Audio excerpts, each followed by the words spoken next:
let me introduce myself. I hate yoga. I really, really hate yoga. Hence the stand-up. I had to get out of the house more, and yoga and stand-up are my two options. I tried kickboxing, but when I threw up halfway through the first class, I thought maybe this is not right for me. No, word of advice, if you're the kind of person that yawns, that pulls muscles while yawning, kickboxing is probably not the ideal physical activity for you to get involved in.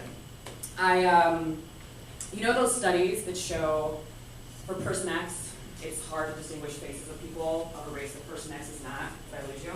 No? Okay. I'm working on describing that. So I wonder if those studies control for how someone grew up. So I'm white, which I didn't doubt, I'm pretty white, but I grew up in Japan, so I grew up around Japanese people. And this is what I blame my lack of ability to tell people apart on. Hi, it's so nice to meet you. It's like, oh, nice to see you again. You look great. You look great.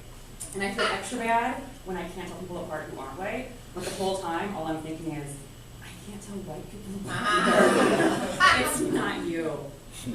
I have a new guilty pleasure, and I'm really hoping someone here can sympathize because all my friends are married, and they've got spouses, and their spouses are like, available, if you know what I mean.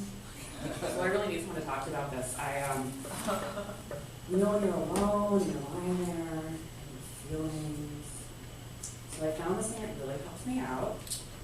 You can get it at brick and mortar stores, but I prefer to get it online because there are these websites that will send it to you in an unmarked box. So the mail person doesn't know what's in it.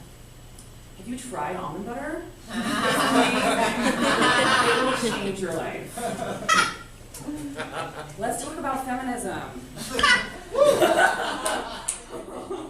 I don't like it. The subject is great. We have made so much progress, you guys. But the word drives me crazy because the femme makes it sound like a woman's issue as opposed to something that y'all without uteruses, you should know who you are, should be actively involved in. And the ism makes it sound like a figure of speech. Okay, class, today we're going to talk about simile. We're going to talk about metaphor, and we're going to talk about feminism. I feel like a tree that's being yanked out of the ground. That is a simile. My life-giving roots are being torn from the earth. That is a metaphor. I am a tree. That is a feminism. You might be wondering, she hasn't told these sex jokes yet. Oh my god, what a terrible comedian. Even said the word penis. Part of the reason behind that is because I only have sex with people if I'm madly in love with them, which means I've had sex exactly 0 times. It's not a joke, I expected the laughter. I reserve a good 12 minutes every night to cry about my virginity, so I take good care of myself. But so I'm a virgin. And I'm also a vegan, which makes me a vegan virgin. I like alliteration for some reason. I write that down. And I'm honestly not sure how I feel about the whole killing animals for food thing. It's done in a way that doesn't cause them pain, which makes me a conflicted vegan virgin. I'm also an attorney. Restrain yourself, guys. Which makes me a law-loving, conflicted vegan virgin.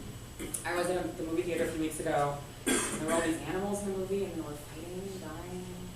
And at the end, I was crying and I couldn't stop. It's called Jurassic World.